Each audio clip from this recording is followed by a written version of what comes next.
날마다 행복한 묵상 39번째 주 세 번째 인물은 예수님의 형제 야고보입니다. 본문은 마가복음 3장 31절에서 35절, 사도행전 15장 13절에서 21절입니다. 사도행전 본문을 제가 읽겠습니다. 말을 마침에 야고보가 대답하여 이르되 형제들아 내 말을 들으라.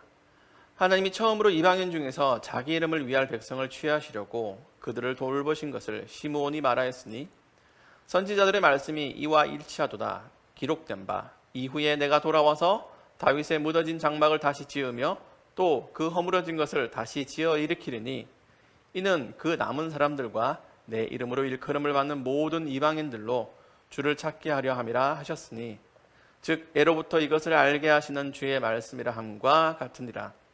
그러므로 내 의견에는 이방인 중에서 하나님께로 돌아온 자들을 괴롭게 하지 말고 다만 우상의 더러운 것과 음행과 목매어 죽인 것과 피를 멀리하라고 편지하는 것이 옳으니 이는 애로부터 각 성에서 모세를 전하는 자가 있어 안식일마다 회당에서 그 글을 읽음이라 하더라.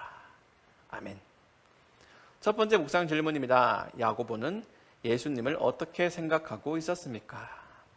수요일에는 가룟 유다가 구약 성경의 유다와 같은 이름을 쓴다고 말씀드렸는데요. 오늘 얘기할 야고보라는 이름도 동명이인이 많습니다. 구약의 야곱이라는 이름이 곧 신약의 야고보입니다. 발음상의 차이일 뿐입니다. 신약 성경에도 야고보가 여럿 나오는데 우리가 살펴볼 사람은 예수님의 형제 야고보입니다. 그에게 예수님은 어떤 분이었을까요? 형님이죠. 자기들과 별반 차이가 없는 평범한 사람으로 여겼을 겁니다. 왜냐하면 나사렛에서 함께 자랐거든요. 나다나엘에서 보듯이 나사렛 사람이란 호칭은 촌뜨기라는 뜻을 담고 있습니다. 그만큼 낙후된 곳, 용조차 나지 못할 실개천 수준의 동네에서 목수로 일하던 형님이 어느 날 선지자 노릇을 한다? 야고보 개인이 예수님을 어떻게 생각했다는 구절은 구체적으로 나오지 않지만 복음서의 내용으로 유추해 보건대 야고보에게 예수님은 가족 이상도 이하도 아니었습니다. 심지어 선지자로서 예수님은 인정하지도 않았습니다. 같은 동네에서 예수님을 20몇 년간 보았던 나사렛 주민들조차 예수님을 배척했다고 성경이 기록하고 있죠. 예수님에 대한 동생들의 인식도 크게 다르지 않습니다. 예수님의 말씀과 기적을 목격하고도 믿지 않습니다. 생전에 예수님을 경험하고 그분의 말씀을 직접 듣고도 불신했다는 건 여러 의미를 품고 있습니다. 구원이 족보나 인적 상황에 좌우되지 않는다는 것입니다. 요한복음 말씀입니다. 자기 땅이 오매 자기 백성이 영접하지 아니하였으나 영접하는 자 곧 그 이름을 믿는 자들에게는 하나님의 자녀가 되는 권세를 주셨으니 이는 혈통으로나 육정으로나 사람의 뜻으로 나지 아니하고 오직 하나님께로부터 난 자들이니라. 예수님은 천국 복음을 전파하셨는데 그 복음을 믿는 것에 가장 방해가 된 것은 그분의 출신, 사람들의 선입견, 잘못된 전통이었습니다.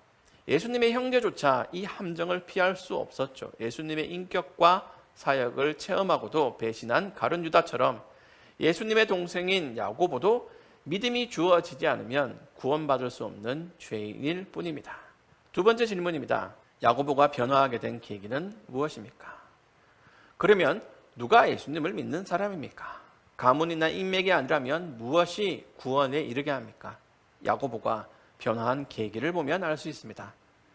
야고보는 예수님이 십자가에 돌아가시기까지 그분을 믿지 않았지만 부활을 목격하고 나서 예수님을 믿습니다. 고린도전서에서 사도 바울은 내가 받은 것을 먼저 너희에게 전하였노니 이는 성경대로 그리스도께서 우리 죄를 위하여 죽으시고 장사 지낸 바 되셨다가 성경대로 사흘 만에 다시 살아나사 게바에게 보이시고 후에 12 제자에게와 그 후에 500여 형제에게 일시에 보이셨나니 그 중에 지금까지 대다수는 살아있고 어떤 사람은 잠들었으며 그 후에 야고보에게 보이셨으며 그 후에 모든 사도에게와 맨 나중에 만삭되지 못하여 난 자 같은 내게도 보이셨느니라 고 하면서 게바 즉 베드로와 함께 야고보만 실명을 거론합니다.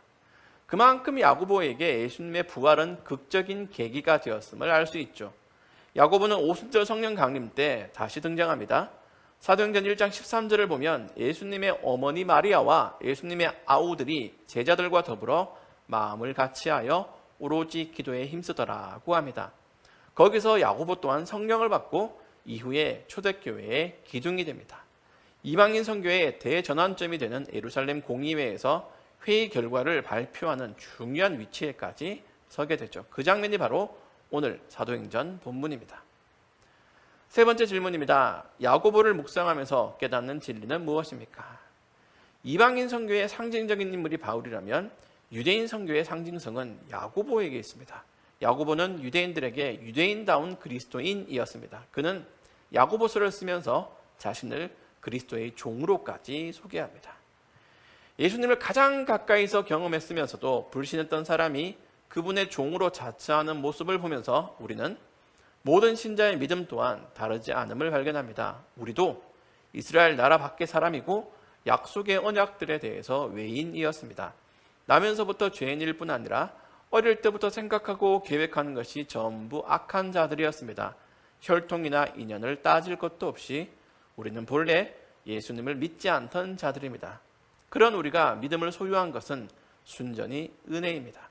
은혜 받을 자격이 없는 사람이 구원받은 건 하나님의 선하심과 인자하심밖에 설명할 방법이 없습니다. 우리 역시 예수 그리스도의 죽으심과 부활을 듣고 믿어 사도들과 같은 믿음을 소유하게 되었습니다. 성령님께서 불가항력적인 은혜를 베풀어 주신 겁니다. 오늘 기억할 말씀은 무엇입니까? 누구든지 하나님의 뜻대로 행하는 자가 내 형제요 자매요 어머니라고 하신 예수님의 선언입니다. 예수님은 단순한 믿음의 소유자가 아니라 그분의 제자를 원하십니다. 형제요 자매라고 선언하실 만한 존재는 듣고 믿어 행함에 이르는 믿음의 소유자입니다. 야고보도 그 사실을 알기에 야고보서에서 행함이 없는 믿음은 죽은 것이라고까지 했습니다. 예수님의 말씀을 곰곰이 묵상하시기 바랍니다. 그리고 죽어 가라앉은 단어로만 그분을 섬기지 않기를 결심하고 행동하십시오.